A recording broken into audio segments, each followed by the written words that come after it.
Hey everyone, welcome back to Taoist Magick, Lord Josh here. If you haven't seen my previous video in the series, please do check it out. It's all about the subject of emptiness in Taoism and how to achieve an empty state of being. Before I begin, you might notice a new background, wearing my new Emperor's tunic. This is a very unique occult channel, so I thought it was time for a change. In this episode, I want to explore a rather unusual Chinese entity, which I think a lot of magicians ignore or misunderstand. Some consider this spirit to be a deity, whilst others say it's a demon, which should be avoided at all costs, known as Gonggong, a very polarizing creature. But where do I stand on this? How can this spirit be used in ritual magic, or can it be used at all? Let's jump in and take a closer look. Gonggong is a Chinese water spirit or flood deity with a bizarre physical appearance and a violent temper. He is often portrayed with a man's head made of copper with a forehead made of iron, bright red hair, the body of a serpent with a tail like that of a sea monster or reptile. Some stories describe him as a rebellious and corrupt nobleman who ruled with punishment and a tyrannical nature. He tends to take the appearance of a demonic snake. Some legends describe his monstrous form but with human hands and feet. Within Chinese legends, dragons and reptile deities are often connected with rain, water, floods, oceans, and clouds. He belongs to a group of malicious and harmful entities known as the Four Perils. These four perils are the yin counterpart to the much more famous and celebrated four celestial animals who are frequently used in feng shui. If you don't know who they are, check out my video. Throughout Chinese mythology, Gonggong is generally viewed as a destructive, angry, baneful spirit, sometimes referred to as a water demon. His personal name is Kong Wei. He is blamed for terrible cosmic disasters and catastrophes, causing floods, damming highlands, which is why the vast majority don't consider him to be beneficial. He essentially tried to destroy humanity by flooding the earth. The legend of Gonggong is found from the late period of the Warring States. He appears in the ancient heavenly questions in a poem where he is blamed for knocking the earth out of its natural axis, creating a tilt to the southeast and the sky to tilt northwest. This myth is used to explain why the rivers of China tend to flow to the southeast, such as the Yangtze and the Yellow River, and why the moon, stars, and sun move northwest. Gong also has a gluttonous minister called Xiang Liu as a sidekick, who is a venomous nine-headed snake that brings destruction. This creature's 9 heads move individually, and he must go to 9 mountains to feed the 9 heads. When he passes by a location or area, it immediately turns into a swamp. During the Han Dynasty, the story becomes more detailed. Gong was said to have fought with a major deity in a bloody battle. Gong challenged the god Zhu Rong, the god of fire and the south, which is also his father. It was a father versus son war. It's also worth noting that Gong is the 5th grandson of Emperor Yongdi. They battled against each other for supremacy of heaven. A struggle ensued, yet Gong was beaten by the fire god. Humiliated, and in a fit of anger and rage, Gong smashed his iron forehead against Buzhou Mountain. Some believe he did this to try and kill himself, knocking into one of the 8 pillars holding up the sky. This caused immense damage as the cords of the earth were destroyed, resulting in catastrophic flooding. The sky itself tilted to the northwest and the earth to southeast. Due to Gonggong's actions, great suffering consumed the mortal realm, and he is viewed typically as a destroyer due to these disasters. Now you realize why everyone hates this bastard. I wonder if we can blame 2020 on him. Well, something had to be done in order to fix the calamity. So the mother goddess, who is thought to be the creator of humanity in Chinese myths, decided to repair the pillar of heaven. Nuwa melted down stones of 5 different colors to mend the sky. She cut the legs off a giant tortoise and used them to support the 4 corners of the sky.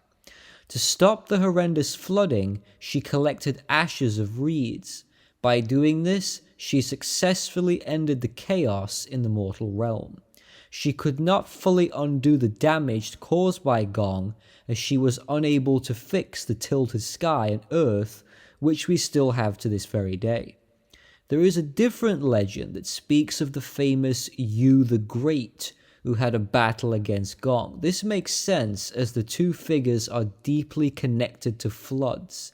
In the myth, Yu is leading his people in digging spillways to try and help with the flooding problems.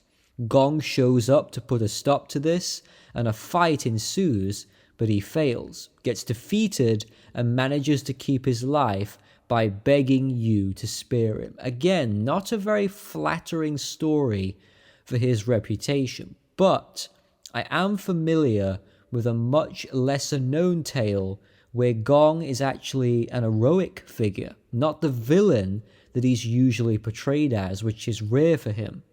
One legend refers to him as a flood hero who helped people by blocking and not dredging floods. For this reason, he was honored by Chinese agricultural communities as a savior. But most of the mythological stories that I'm familiar with either end with Gong being killed or end up with him failing or being sent into exile. And he's rejected by both man and heaven. Heaven did not bless him, and the common people did not support him. He is considered by many to be one of those forbidden entities that is best avoided for your safety and sanity. But is this true, or does he offer something good to magical practitioners? Just because you hear something in a story or a legend about a spirit being good or evil, it doesn't necessarily mean that that's the case. I think it's up to the individual to decide for themselves and draw their own conclusions. I know people in the modern day who use Gonggong in their practices, and they tell me he's one of their main spirits, a spirit that they often go to for assistance. I think it's fascinating how most of the mythology is very unkind to him, and yet other spirits are praised beyond belief as heroes. I think the truth is usually somewhere in the middle. If you know me, you'll be aware of my cautious attitude towards potentially dangerous entities. I don't like playing with fire by invoking any malicious yin life forms. I prefer to develop close bonds with young spirits, spirits that I can trust and not have to worry about any kind of spiritual attack. Unlike some magicians, I don't look for the darkest and most aggressive spirits. A lot of that does not resonate with me personally. If you like it, that's fine, but I'm not really into it. I seek harmony, balance. Being surrounded by demons isn't very harmonious in my personal opinion. I do regard Gong to be a yin spirit, and I think novice level occultists should not mess with him because he is so volatile and unstable. He has a frantic energy to him that makes him very wild and unpredictable, and if you're not ready for that, it could overwhelm you and cause problems such as possession. This is no joke. I know a lot of YouTubers on here glamorize possession. I think that's sending the wrong message and I don't support it. As a video maker, I feel a sense of responsibility to my audience. My top priorities are to educate you on Taoist and Chinese subjects and also to keep you safe. But if you're sensible, and that's a big if, to work with a spirit like this, you need to be mature, level-headed, and above all, experienced. Then you can view Gong in a somewhat different light. I've noticed that nonconformist entities work very well with nonconformist people. So in other words, If you consider yourself a little bit of an outcast or a rebel or renegade, because Gong is also all of those things, like attracts like. Eccentric magicians like myself tend to gravitate to more obscure deities that don't fit into a clear category.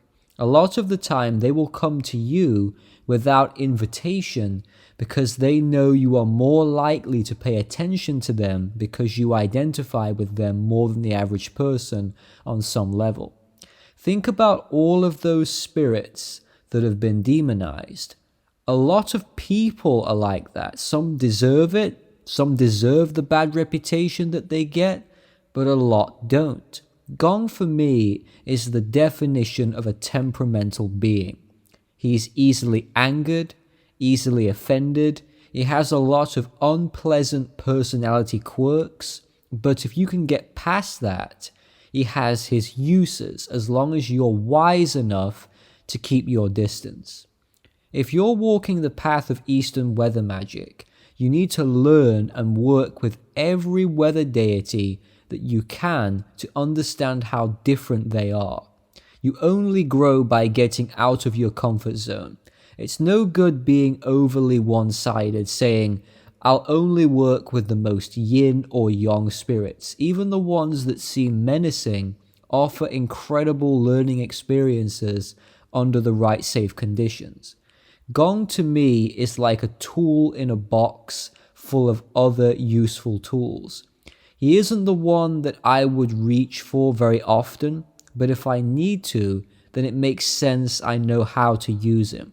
For example, if flooding becomes an issue, then his usefulness is needed, and as a weathermancer, I need to know how to use that tool in an emergency, even if I don't want to. If you're a professional and you carry a box of tools, you should know how to use each one when the situation calls for it. That's how I see him.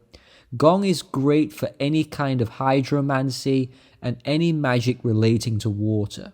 This could be rainmaking, sea magic, cleansing, snow magic, consecrating, exorcisms. So that's a huge, broad category of spells.